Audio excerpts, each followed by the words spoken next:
오늘 말씀은 하나님 위로의 통로다.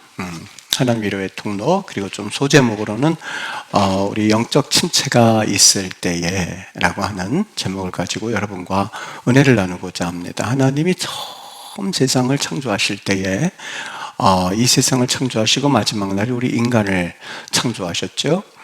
인간을 창조하실 때에 하나님이 흙으로 사람을 만드시고 그리고 그 코에 생기를 불어넣으셨다, 이렇게 말씀을 하셨습니다.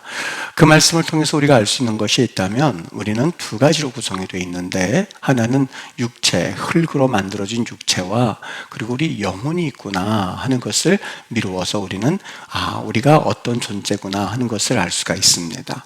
그런데 우리 인간의 가치라고 하는 것은 우리 육신, 흙으로 만들어진 데 있는 것이 아니라 그 육신이 담고 있는 영혼의 가치가 얼마나 소중하냐에 따라서 우리의 가치까지 달라지는 것을 볼 수가 있습니다. 그래서 우리가 살아갈 수 있는 힘은 육체에서 나온다기보다도, 물론 좀 자세하게 얘기한다면, 따지고 본다면 육체도 건강해야만 살 수가 있지만, 무엇보다도 이 육체가 담고 있는 그 내용인 영혼에서부터 우리의 살아갈 수 있는 힘을 얻고, 또한 영혼을 통해서 우리 하나님을 만남으로써 우리는 살아갈 목적과 소망을 얻게 된다고 하는 것을 우리는 배우게 됩니다. 그래서 우리의 영혼을 얼마나 소중하게 또 여기느냐라고 하는 것은 우리가 누구인가, 우리의 가치가 무엇인가 하는 것을 결정짓는 데 있어서 참 중요한 요소다 하는 것을 느껴보게 됩니다. 우리가 보이는 육체만 보고 또한 육체만 생각한다면 사실상 우리의 삶이 얼마나 허무한지 모릅니다. 그런데 세상에서는 육체만 바라보고 또 육체만 소중히 여긴 채 우리 영혼을 무시하고자 하는 그런 경향이 종종 있어서 좀 씁쓸해할 때가 있습니다. 텔레비전 방송을 봐도 이 육신적인 일에 대해서는 상당한 많은 프로그램들이 있습니다. 이를테면 먹거리라든지 먹방이라든지 육신을 즐겁게 하기 위해서는 수많은 것들이 쏟아져 나오고 있습니다만, 이와 비교해 볼 때에 영혼의 소중함을 위해서는 도대체 어떠한 일을 하고 있는가 하는 것들이 때로는 그런 프로그램을 보면서 종종 생각나게 하는 그런 부분입니다. 오늘 사도 바울을 보면서 이 사도 바울 선생님이 자신의 이 영혼의 육신은 물론이지만, 육신도 연약했던 우리 사도 바울 선생이지만 이 영혼의 연약함에 빠졌을 때에 하나님께서 그를 어떻게 위로하시는가 하는 것을 우리가 한번 살펴봄으로써 우리 삶에 있어서 하나님이 우리의 영혼을 다루시는 법, 그리고 우리가 영적 침체에 빠졌을 때에 하나님께서 우리를 어떻게 도우시는가 하는 것을 한번 살펴보고자 합니다. 사도 바울 선생은 그러한 이 복음에 대한 열정이 아주 강했던 분입니다. 그리고 복음이라면 그는 물불을 가리지 아니하고 죽든지 살든지 하나님의 영광이라고 하는 그 목적을 가지고 살았던 분이 바로 사도 바울 선생님이었습니다. 그런 그가 주의 사역을 감당하다가 그도 역시 영적인 침체에 빠졌던 적이 있습니다. 고린도전서 2장 3절 말씀에 보면 내가 너희 안에 거할 때에 약하고 두려워하고 심히 떨었다라고 고백을 한 적이 있습니다. 똑같은 용어이지만, 똑같은 내용을 담고 있지만 다른 용어를 써서 얼마나 사도 바울 선생님이 깊은 영적인 침체에 빠졌는가 하는 것을 보여주는 대목입니다.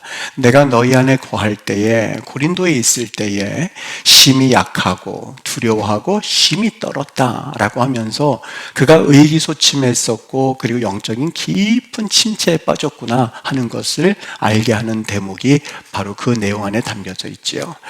이 사도 바울 선생님이 왜 이렇게 복음에 대한 열정을 가지고 또 하나님의 영광이라고 하면 물불을 가리지 않고 뛰어드는 그러한 사역자였는데, 도대체 어떤 이유 때문에 그가 이러한 깊은 영적 침체에 빠졌을까 하는 것이 우리를 궁금하게 합니다.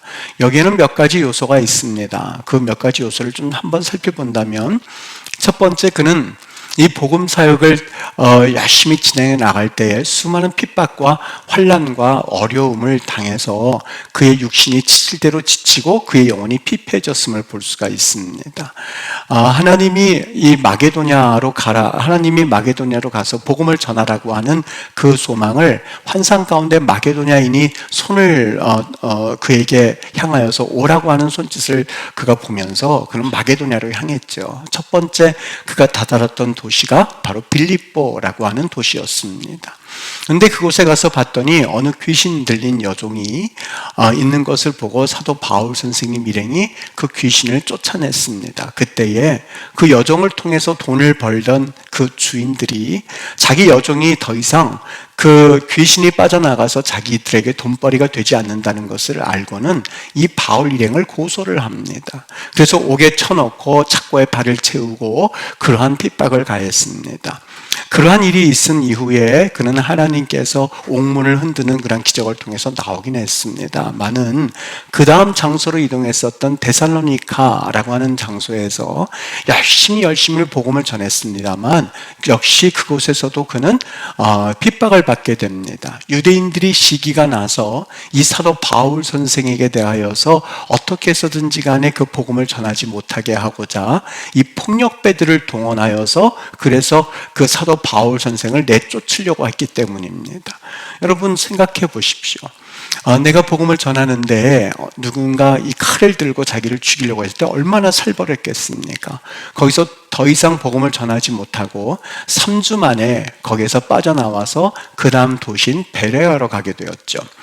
베레아 사람들은 이 데살로니가 사람들보다 훨씬 신사적이었습니다. 그래서 이 복음을 듣는데 귀를 열어서 여기에서는 좀 복음이 잘 전달될 수가 있고 복음이 선포될 수 있는가 보다 하고 생각하고 막 복음을 전할 즈음에 이 소식을 들었던 유대인들이 그 데살로니가에서부터 한 70km 떨어진 베레아까지 쫓아와서 이 사도 바울을 죽이려고 이 폭력배들도 동원한 게 아니겠습니까? 거기서도 더 이상 있지 못하고 야반 도주를 하여서 이 아덴이라고 하는 장소에 이르게 되었습니다. 사도 바울 선생님이 내신 마음속으로는 기대를 가지고 있었던 것 같아요.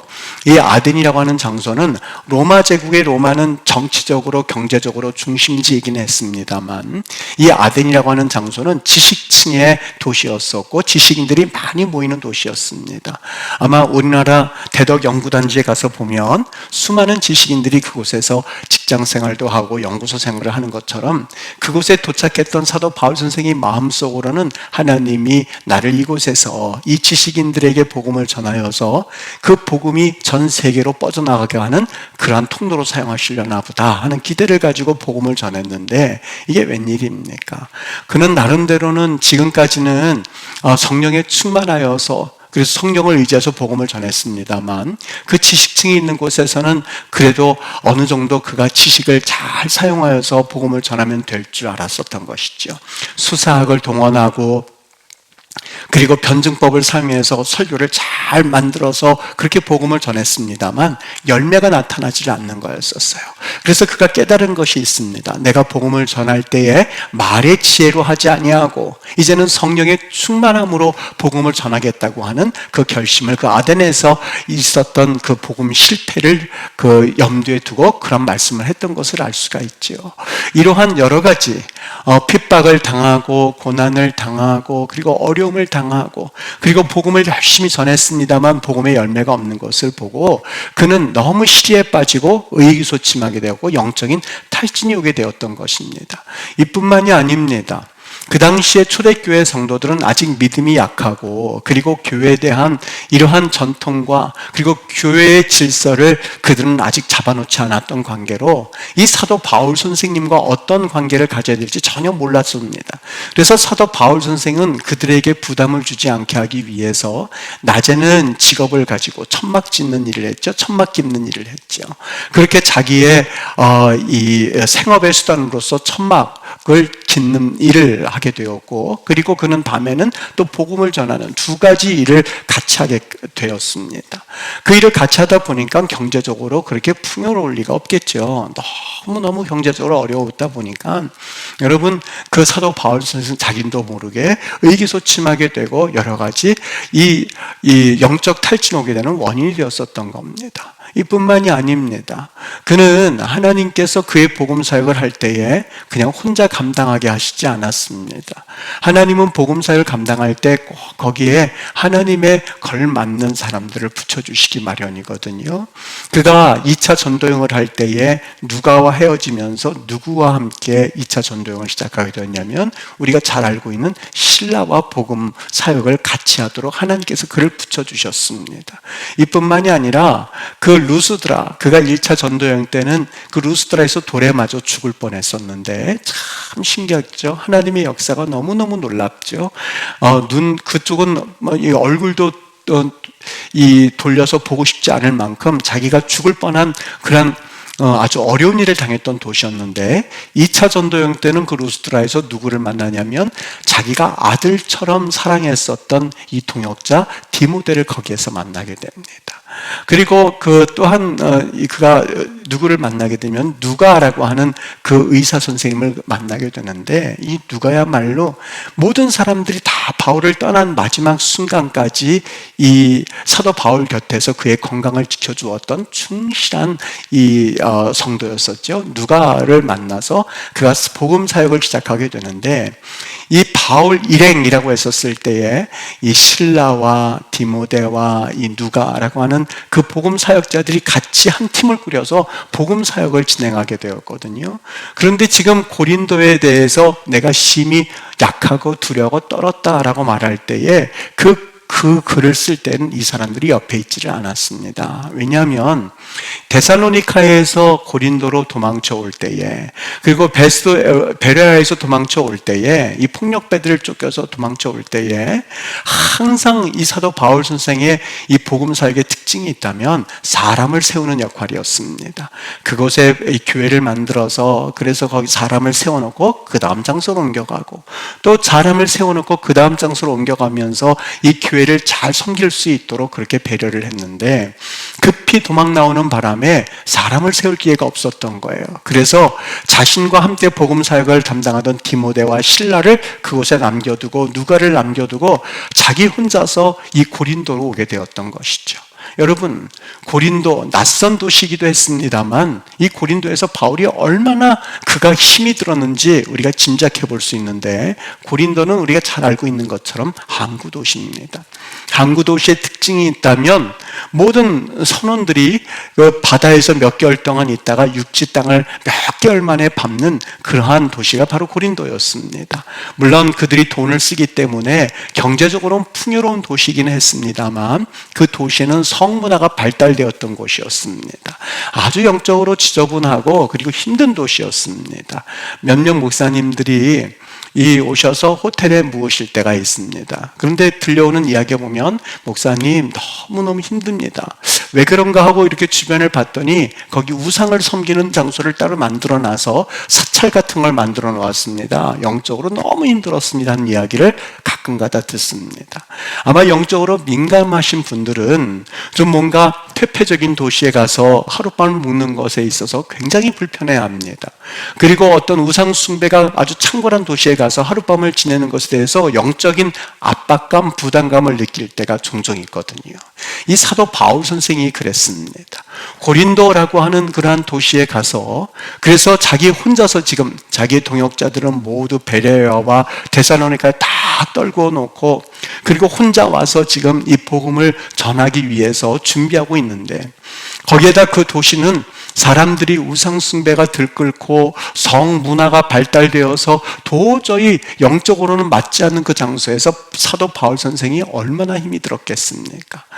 복음 전하다가 핍박을 당해 그리고 아덴에서는 복음의 열매도 거의 거두질 못했었고 경제적으로는 낮에는 일을 해야만 하는 그런 여러 가지 힘든 상황에 접했고 영적으로도 막 짓눌려 있는 상태에서 아무리 사도 바울이라 한다 할지라도 지금까지 하나님의 영광을 위해서 열심히 뛰어왔지만 그 압박감 그리고 그 영적인 이 상황 가운데서 의기소침해서 영적인 탈진에 이르게 되었었던 겁니다.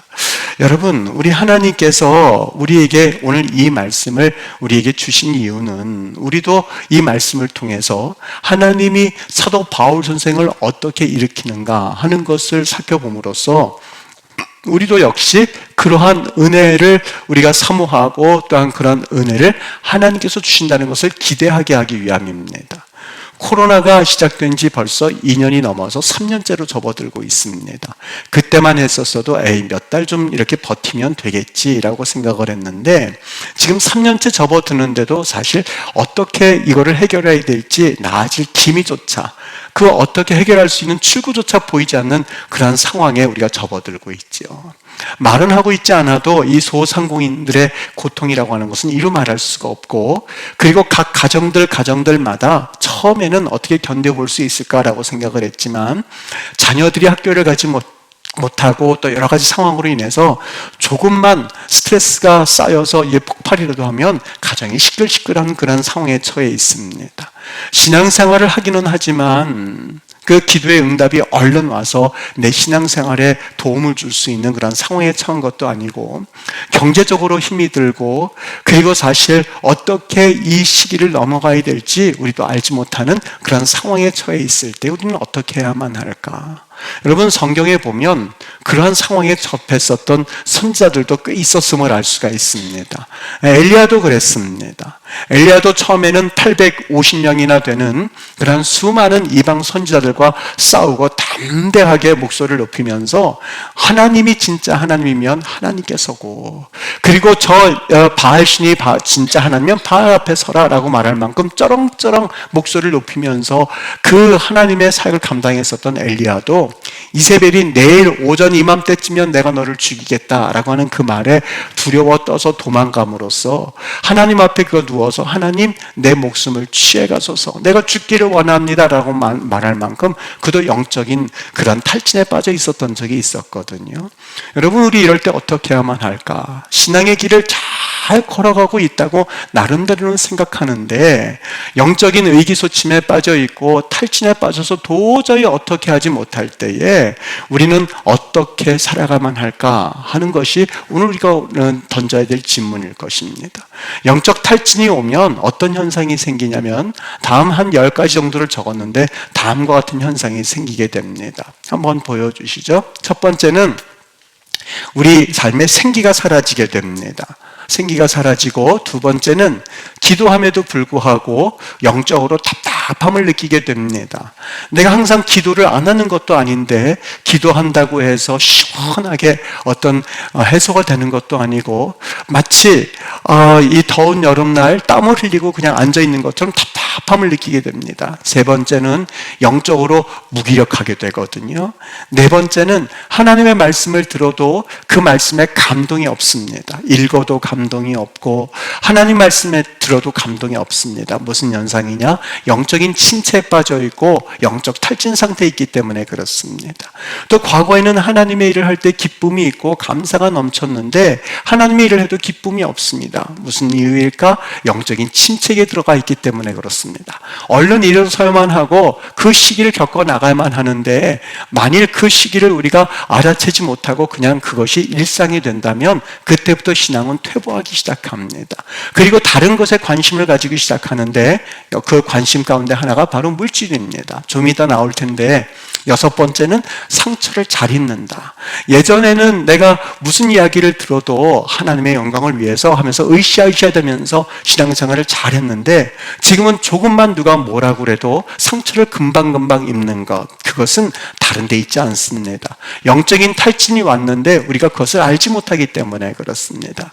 일곱 번째는 작은 일에도 낙심이 되고, 여덟 번째는 조금 아까 말씀을 드린 대로 내가 과거에 하나님께 열심을 내고 하나님께 내가 그런 은혜를 가지고 살다가 그런데 하나님 앞에서 내가 영적인 탈진이 왔을 때는 기도를 해도 응답이 없고, 그리고 내가 조그마한 상처를 입고 관심이 온통 물질에 가서 있습니다.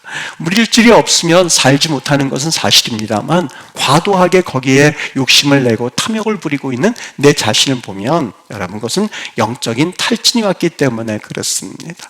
전도할 마음이 없어지고 철저하게 자기 중심적이 되는 것, 이것이 바로 영적 탈진의 현상이거든요.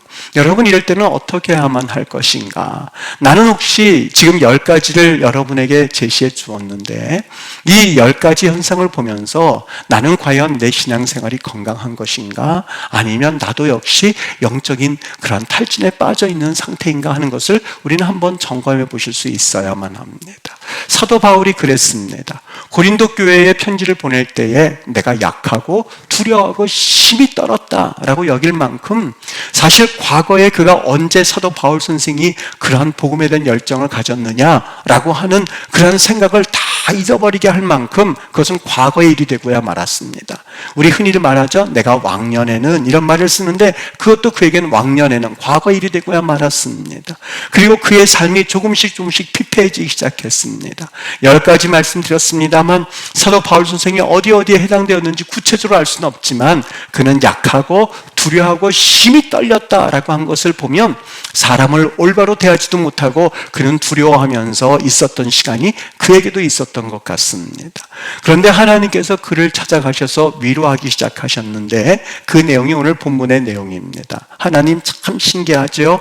우리에게도 동일하게 적용되는 부분이 있어서 이 말씀을 주셨는데 하나님이 사도 바울을 위로하실 때에 이 브리스길라와 아굴라 부부를 보내주셨다는 사실입니다. 2절 말씀, 아굴라라는 본도에서 난 유대인 한 사람을 만나니 글라우디오가 모든 유대인을 명하여서 떠나라 라고 말한 고로 그가 그 안에 브리스길라와 함께 이달리아로부터 새로 온지라. 바울이 그들에게 갔다 그렇게 되어 있는데 여러분, 이 브리스길라와 아굴라가 이 사도 바울 선생의 복음을 듣고 기독교인이 되었는지 아니면 원래부터 기독교인 유대인이었는지 우리는 알 길은 없습니다. 그러나 이 브리스길라와 아굴라가 와서 사도 바울이 그에게로 갔다 하는 말을 여기 짤막하게 말씀하고 있는데 이 사도 바울을 위해서 브리스길라와 아굴라 같은 훌륭한 동역자를 하나님께서 보내주셨다는 얘기입니다. 바울이 그들의 집에서 머무르면서 그들이 바울을 섬겼는데 그들의 헌신은 이루 말할 수 없습니다. 그 당시 사도 바울은 우리가 잘 알고 있는 것처럼 현행범과 같은 그런 사람이었습니다. 그 사람을 보기만 하면 죽이려고 하였고 이 사도 바울을 보기만 하면 어떻게 해서든지 해코지 하려고 하는 사람들이 많이 있었던 차에 이 사도 바울을 섬기고 이를 숨겨주고 자기 집에 들인다라고 하는 것은 굉장히 위험한 일이거든요. 그런데도 그들은 사도 바울을 그토록 극진히 섬겼습니다. 그런데 일시적으로 섬긴 것이 아니었습니다. 여러분, 잠시 은혜 받고 반짝거려서 섬기는 것은 누구나 할 수 있는 일이거든요. 우리가 잠시 섬기는 것은 누구든지 얼마든지 할 수 있습니다. 우리 사람들 한참 사귀어 보지 않았습니까? 많이들 만나보지 않았습니까? 한동안 가까이 지내고 그리고 한동안 참 친하게 지나다가 그러고 있었다가도 조금만 오해가 생긴다든지 아니면 조금만 내 삶에서 어느 정도 이 거리가 생기기 시작하면 그 오해로 인하여서 그리고 그 틈으로 인하여서 서로 소원해지고 결별해지고 언제 그랬냐는 듯이 정말 멀어지는 서로 상처 주고 상처 입는 관계로 우리 전락하는 경우가 얼마나 많이 있습니까? 그런데 이 브리스길라와 아굴라는 달랐습니다. 사도 바울 선생을 자기 집에 들여서 그래서 이 사도 바울 선생을 끝까지 섬기는데 어느 정도까지 섬겼느냐? 로마서 16장 4절 말씀. 그들은 내 목숨을 위하여서 자기들의 목까지 내놓았다 라고 사도 바울 선생은 이야기하고 있습니다. 그는 수많은 사람들에게 둘러싸여서 죽을 뻔했던 적도 있었습니다. 그 아데미 신전이요 라고 하면서 수많은 사람들 둘러싸여서 그 죽을 뻔했고 그 감옥에 들어갔던 적도 있었습니다. 아마 그는 거기에서 빠져나올 수 없었을 것 같습니다. 성경은 그 일에 대해서 자세하게 그 뒷일을 말하지는 않고 있습니다만 아마 성경 맥락을 가만히 살펴보면 거기에 브리스길라와 아굴라가 아마 또 개입을 했었던 것 같습니다. 그 당시만 했었어도 아마 그런 일이 가능했으니 이 브리스길라와 아굴라가 돈을 주면서 사도 바울 선생을 빼내어서 다시 회복시켰던 것을 어느 정도 짐작하게 하는 대목도 적도 있습니다만 하여간 이 브리스길라와 아굴라를 보면서 사도 바울 선생은 저 사람들은 내 목숨을 위해서 자기들의 목까지도 내놓을 수 있는 사람이야 라고 인정할 만큼 이 브리스길라와 아굴라가 얼마나 충성되게 사도 바울을 섬겼는지 모릅니다. 여러분, 이 바울이 죽기 전에 유언서처럼 쓴 책이 있거든요. 디모데 전서와 디모데 후서입니다. 그런데 이 유언서처럼 쓴 책에 사도 바울이 자신의 동역자였던 브리스길라와 아굴라를 통하여서 뭐라고 말하냐면 나의 사랑하는 동역자 브리스길라와 아굴라라는 말을 쓰고 있는 것을 보게 됩니다. 사랑한다라고 했었을 때 그 사랑이란 말이 보통 일반적으로 쓰이는 사랑보다도 더 깊은 사랑을 표현하는 용어로 사용되어 있습니다. 아마 이 사도 바울 선생은 그를 사랑하는데 또한 그들이 자신을 사랑하는데 단순히 인간적인 사랑에서가 아니라 저 사람들은 하나님께서 나에게 보내주신 천사야 라고 여길 만큼 그의 삶에 있어서 뗄래야 뗄 수 없는 사람들이 브리스길라와 아굴라였습니다. 사도 바울 그러면 항상 따라오는 용어가 바로 그 두 사람이었었거든요. 바로 그만큼 사도 바울 선생은 그들을 사랑하고 또한 그들도 역시 사도 바울 선생을 섬겨주었습니다. 죽기 전에 유언처럼 쓴 디모데 전후서를 보면서 느낄 수 있게 하는 대목입니다. 여러분 기도하실 수 있게 되기를 바랍니다. 내 일평생에 있어서 이 브리스길라와 아굴라 같은 그런 사람을 만나기를 위해서 우리 하나님께서 그렇게 위로해 주시고 그렇게 우리를 회복시켜 주신다는 것을 통해서 알 수가 있지요. 또 한 가지 5절에 보면 사도 바울 선생이 그 고린도에서 갑자기 말씀에 붙잡혀서 사역을 하는 것을 볼 수 있는데 조금 어리둥절하게 만듭니다. 어떻게 해서 이 사도 바울 선생이 이렇게 복음을 전하고 말씀에 붙잡혀서 하셨지라는 생각을 할 쯤에 바로 앞에 보면 이 디모데와 그다음 실라가 마게도냐부터 내려왔다 하는 사실을 기록하고 있습니다. 아마 거기에 사람을 세워놓고 조금 전에 이야기했던 것처럼 마게도냐와 베레아에 사람들을 세우지 못하고 급히 오는 바람에 자기의 동역자들을 그곳에 보냈거든요. 그곳에서 그 두 사람이 디모데와 실라가 사람을 세워놓고 아마 이 사도 바울 선생이 얼른 달려왔던 것 같습니다. 야, 우리 여기 세워놓고 얼른 사도 바울 선생이 가서 그 복음 사역을 돕자고 내려왔던 것 같아요. 여러분, 사도 바울 선생이 있어 얼마나 힘이 되었겠습니까? 브리스길라와 아굴라라고 하는 부부를 통해서 그 복음 사역을 하는 데 있어서 든든한 후원자를 하나님께서 보내주셨죠. 그 다음에 자기를 위해서 최선을 다하는 실라와 그리고 디모데라고 하는 영적 아들과 같은 그러한 사람을 보내주셔서 조금 전까지만 해도 고린도에서 힘이 들고 두려워하고 약하고 떨었습니다만 그 든든한 후원자들이 오자 사도 바울 선생이 회복되기 시작했습니다. 그리고 영적 침체를 벗어나기 시작했습니다. 다시 한번 복음에 대한 힘을 얻기 시작했습니다. 그들로부터 오는 위로, 비록 하나님을 바라보고 믿음으로써 모든 길을 걸어왔었던 사도 바울이었지만 그래도 인간적인 그런 따뜻한 정에 얽매여서 그가 다시 한번 하나님을 바라보게 하는 통로로서 하나님이 그를 축복해 주셨음을 볼 수가 있습니다. 여러분 가만히 보면 하나님이 우리를 사랑하시고 우리를 축복하시는데 누구를 통해서 축복하세요? 사역자를 통해서 위로하시고 사람을 통해서 위로하시고 우리를 세운다는 사실입니다. 우리도 마찬가지 아니겠습니까? 사람 때문에 상처를 받기도 하고 사람 때문에 힘들기도 하지만 하나님께서는 곳곳에 하나님의 사람들을 붙여주셔서 하나님 앞에 그 사람들을 통해서 위로를 받고 새 힘을 얻는 경우가 얼마나 많은지 모릅니다. 성경도 그런 인물들로 가득 차 있거든요. 여러분 룻을 한번 보십시오.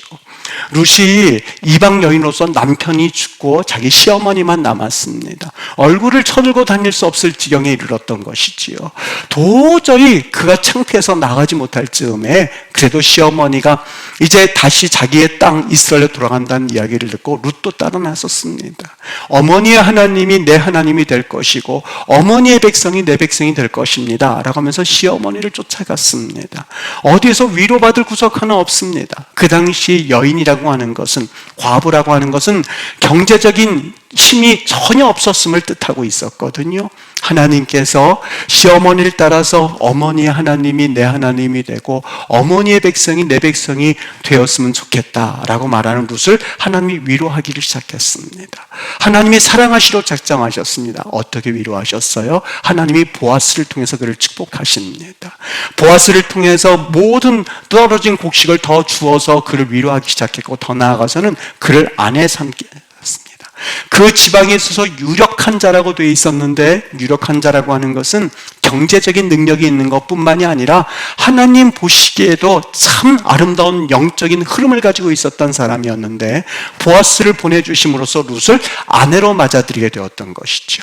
그는 회복되었었고, 그리고 그 삶 가운데 가장 큰 축복인 예수 그리스도의 족보에 올라가는 은혜를 경험하게 되었던 겁니다. 여러분, 만약에 룻이 나는 사람에게 더 이상 이제는 기대하지 않을래, 상처받았어, 나는 그 교제를 끊어버릴래 라고 했다면, 그는 과연 그러한 회복의 역사를 보아스를 통해서 얻을 수 있었을까요? 시어머니, 나는 저 시어머니 때문에 내 인생 망쳤어 라고 하면서 그 관계를 끊어버렸다면 과연 그 축복을 역시 룻이 경험할 수 있었을까요? 아니요. 하나님께서는 그 시어머니가 가는 그 길을 통해서 이스라엘에 정착하게 하셨고, 또 이스라엘에 갔더니 보아스를 통해서 룻을 축복하셨습니다. 느헤미야가 어느 날 하나님으로부터 예루살렘 성전이 회파되었다는 이야기를 듣고 마음이 무너져 내렸습니다. 4개월 동안 기슬로서부터 아비벌까지 4개월 동안을 그가 엎드려서 금식하면서 하나님 앞에 무릎 꿇었을 때에 하나님께서 그를 위로하기 시작했습니다. 누구를 통해서요? 이방왕 아닥사스다 왕을 통해서. 저 성문이 회파되었다면 쓸 제목을 너에게 줄 것이고, 그리고 거기에 쓸 물건을 너에게 줄 것이니 가서 건축하여라. 그리고 거기 갈 때에 모두 통과할 때 내가 조서를 내려서 네가 통행할 수 있도록 통행증을 끊어주마 라고 하면서 그를 위로하기 시작했습니다. 여러분, 참 신기합니다. 남에게 다른 사람을 통해서 주시는 하나님의 은혜가 얼마나 큰지 모릅니다. 여러분, 요셉을 보십시오. 바로가 사람을 보내서 요셉을 부를 때에 요셉이 감옥 안에 있다가 그 앞에 다가서게 됐습니다. 여러분, 그래서 그를 총리 대신으로 만드는 광경을 우리가 볼 수 있는데, 그냥 총리 대신 된 것이 아닙니다. 그냥 바로가 그를 부른 것이 아니었습니다. 황관장이, 술 맡은 황관장이 바로 왕이시여, 당신을 지금 꿈 이야기를 듣고 보니까 내가 2년 전에 그 감옥 안에서 한 청년을 만났는데, 그 청년이 내가 관직으로 회복된다는 것을 말해 주었거든요. 그 꿈 해석하는 게 너무 기가 막힙니다 라고 하면서 요셉을 불렀을 때에 요셉이 바로 앞에 와서 그가 총리 대신이 되게 하는 또 하나의 디딤돌이 되지 않았습니까? 만일 요셉이, 아니 황관장, 내가 이렇게 꿈을 해석해 주었는데 그 몹쓸 인간이 나를 잊어버려? 라고 하면서 그를 끊어놨다면, 그가 또 다른 하나님의 축복을 경험할 수 있는 통로를 그는 절대 경험하지 못했을 겁니다. 여러분, 우리는 종종 영적인 하나님의 복을 구하면서, 하나님께 나는 복을 주십시오 라고 구하면서 하나님께서 복을 줄 수 있는 통로를 끊어버린 경우가 얼마나 있는지 모릅니다. 그 통로를 끊어버린 채 하나님 복 주세요, 하나님 나를 영적으로 회복시켜 주세요 라고 하는 것은 어불성설입니다. 있을 수가 없습니다. 우리 하나님께서는 그렇게 역사하지를 않습니다. 성경의 모든 역사를 가만히 보면 하나님께서 우리를 사랑하시고 우리를 역사하실 때에 사람을 소중히 여기고, 또한 사람을 통해서 영적인 흐름을 통하여서 하나님이 그 일을 행하시는 것을 종종 보게 되거든요. 뿌린 대로 거둔다고 하였는데, 하나님께서 우리에게 뿌린 대로 거두게 하시는 놀라운 역사들을 오늘 성경에서 보게 됩니다. 여러분, 상처를 받았다고 하여서 그 뒤 이후에서 마귀가 상처를 주는 걸 깔깔깔깔 되면서 있는 그 마귀를 바라보되, 그 마귀를 바라보았다면 이제부터 하나님이 역사하시는 그 역사의 통로를 분명히 알고 엎드릴 수 있어야만 합니다. 사람과의 관계가 삐끄덕거리기 시작할 때에 엎드리고 그 관계를 회복하기를 위해서 하나님 앞에 매달릴 수 있어야만 합니다. 왜냐? 룻은 보아스, 자신이 그토록 미워하고 또한 자신을 그토록 미워하던 이스라엘 사람들을 통하여서 하나님께서 그의 통로를 열어주셨고, 느헤미야 유대인이었지만 이방인의 그러한 손길을 통하여서 예루살렘이 회복되는 은혜를 경험하였었고, 요셉 자기를 그토록 그 감옥 안에서 2년 동안 잊어버린 채 놔두었던 환관장을 통하여서 하나님께서 그를 축복하시는 것을 보면 여러분, 하나님 앞에서 우리가 어떻게 살아야 할 것인가 하는 것을 너무 명백하게 보여주고 있다고 생각하지 않습니까? 이뿐만이 아닙니다. 하나님이 9절과 10절 가운데 그 사도 바울 선생의 하늘의 음성을 내려주시거든요. 바울아, 너 낙심하지 말아라. 두려워하지 말아라. 이 성중에는 내 백성이 많으니 너는 여기에서 복음을 전해라 라고 하는 음성을 들려주심으로써 하나님이 그를 회복시키시는 것을 볼 수 있습니다. 유라굴라 사도행전 27장에 보면 유라굴라 광풍을 맞아서 수많은 사람들이 276명이나 되는 사람들이 그 바다에서 모두 몰살될 위기에 처했습니다. 2주 동안 해도 보지 못한 채 캄캄한 그런 어두움 가운데서 모든 사람들의 살 소망이 끊어졌습니다. 아무것도 먹지 못하고 있었을 때에 하나님께서 사도 바울 선생에게 음성을 들려주셨어요. 바울아, 걱정하지 말아라. 여기 있는 사람들 중에서 단 한 사람도 목숨을 잃지 않을 거야. 그리고 너는 로마에 가서 내 증인이 되고 복음을 전하게 될 거야 라는 음성을 확실히 들었습니다. 모든 사람들이 이제는 죽었다, 뭐 이제는 살 소망이 끊어졌다고 말할 만큼 다 실족해 있을 때에 바울이 그 자리에 우뚝 섰습니다. 여러분, 실망하지 마십시오. 여러분, 낭망하지 마십시오. 여기 있는 사람 한 사람도 목숨을 잃지 않게 될 것입니다. 하나님께서 내게 말씀해 주셨습니다 라고 담대하게 말함으로써 그들에게 희망의 불이 되고 소망의 불이 되고 동기가 되었음을 우리는 성경을 통해서 알 수 있는 것이죠. 모세도 그랬습니다. 지도자가 느보산에서 죽고 말았습니다. 여러분, 모세를 대체할 만한 지도자가 과연 누가 있다고 생각하십니까? 아니, 이제는 막 약속의 땅에 건너갈 즈음에 모세가 느보산에서 죽었으니 누가 그 자리에 설 수 있겠어요? 여호수아가 나섰습니다. 그런데 여호수아도 자신이 없었어요. 사람들이 자기를 지도자로 내세우긴 했지만 그 위대한 지도자 모세를 대체할 만한 힘도 나지 않고 이제 저 약속의 땅을 건너야 하는데 저곳에서 어떻게 싸워야 할지도 몰랐습니다. 그때에 하나님이 그에게 여호수아 1장에서 말씀하십니다. 여호수아야 두려워하지 말아라. 담대하라. 그 말씀 무슨 말씀이에요? 두려워하고 있었어요. 떨고 있었어요. 그런데 하나님께서 그에게 음성을 들려주셨어요. 두려워하지 말아라. 담대하라. 내가 모세와 함께 했던 것 같이 내가 너와 함께 할 것이다 라는 음성을 듣고 이 여호수아가 힘을 내어서 그 정복전쟁을 일으키는 것을 우리 볼 수 있지 않습니까? 여러분, 성 어거스틴이요, 하나님을 찾고 싶어서 얼마나 애를 썼는지 모릅니다.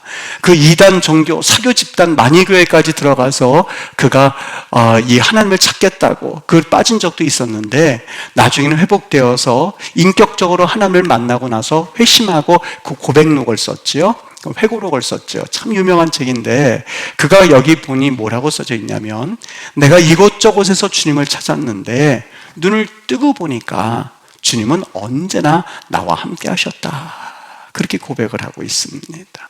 하나님께서 우리를 고아처럼 내버려두지 않으시고 우리를 지키시고 보호하신다는 것을 그는 회고록에서 하나님 앞에 그는 고백하고 있었던 것이죠. 두 가지입니다. 여러분, 우리 하나님이 우리를 회복시키실 때에 하나님은 사람을 통해서 역사하신다는 사실입니다. 근데 중요한 것은 이 설교 말씀을 가만히 준비하다가 하나님 정말 우리에게 있어서 이 브리스길라와 아굴라 같은 사람을 보내셔서 우리를 회복하시는데 우리는 이 말씀을 듣고 단순히 브리스길라와 아굴라 같은 사람을 찾고 돌아다닐지는 모르겠습니다. 그런데 그것뿐만이 아닙니다. 하나님이 이 말씀 가운데 우리에게 명령하시는, 네가 브리스길라와 아굴라가 먼저 되어줄 수 있겠니? 네가 브리스길라와 아굴라가 되어서 씨를 뿌리고 난 다음에 그 다음에 브리스길라와 아굴라 같은 사람들이 모여들지, 뿌리지도 않은 채 한 번도 복음의 그 선한 씨앗을 뿌리지도 못한 채 열매를 거두려고 했을 때 과연 열매가 거두어지겠습니까? 하나님 앞에서 여러분, 우리가 하나님 복을 주세요, 우리를 회복시켜 주세요 라고 하면서도 하나님 말씀을 단절시켜버리고, 그리고 하나님의 말씀 음성을 우리가 단절한 채 하나님 나를 좀 회복시켜 주세요 라고 하는 것은 어불성설이에요. 그렇지 않습니다. 신앙이라고 하는 것은 현재형입니다. 과거형도 아니고 미래형도 아닙니다. 내가 과거에 하나님께 충성했습니다도 아니고 내가 앞으로 할 것도 아닙니다. 신앙은 항상 현재형입니다. 현재형이에요. 내가 지금 하나님 앞에 이렇게 살아가고 있습니다 라고 하는 현재형이에요. 하나님 앞에서 그 사람, 또 하나님께서 그러한 사람으로 내가 만들어지기 위해서 여러분이 하나님 앞에 서실 수 있었으면 좋겠어요. 두 번째, 하나님의 음성을 꼭 들을 수 있게 되기를 바랍니다. 말씀을 통해서 듣든지 하나님의 음성을 내가 직접 육성으로 듣든지 그 음성을 통해서 내가 회복되어야만 합니다. 그래야만 영적 침체에서 벗어날 수가 있고 일어설 수가 있는 것입니다. 이 코로나 어두운 시기이고 모든 사람들이 지쳐있는 시기이지만 여러분, 별은 어두울 때 가장 빛날 수 있는 것, 가장 캄캄할 때 빛날 수 있는 거거든요. 우리 믿음의 강함은 어디서 보여줄 수 있겠느냐? 그것은 모든 시대가 다 그러니까 우리도 이렇게 살 수는 없습니다. 아닙니다. 가장 시기 어려울 때에 하나님께서 하나님의 사람들을 통해서 참으로 이 나라를 살리시고 건지셨던 것처럼 하나님 앞에 믿음을 가지고 선포하고 복음을 전하고 다시 한번 일어서는 은혜를 얻어야 할 줄 믿습니다. 더욱더 하나님 앞에 나와서 기도하십시오. 더욱더 하나님을 바라보십시오. 정말 하나님을 진실되게 바라보십시오.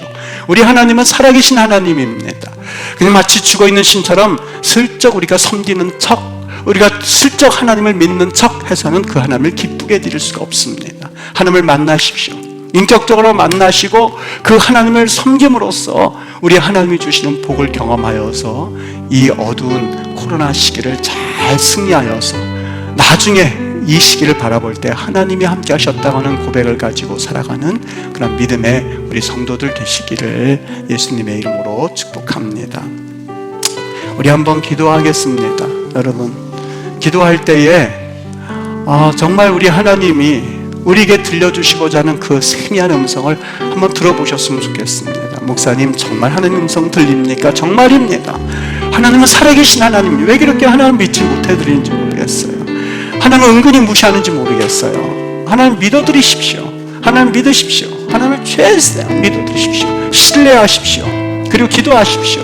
정말 하나님이 없다고 행동하지 말고 지금 이 시간에 계시다면 내가 어떻게 하나님 앞에 사는지 그를 결심하고 지금 보시면 됩니다. 하나님을 믿으십시오. 여러분, 하나님 믿으십시오. 예수님을 믿으십시오. 정말 그 한마디입니다. 그분을 신뢰하고 이 시간 기도할 때에 우리 하나님이 우리를 만나주시고 음성 들려주실 줄 믿습니다. 여러분, 예수 믿으시기를 바랍니다. 또한 하나님을 믿으시기를 바랍니다. 다 같이 한 목소리로 기도합니다.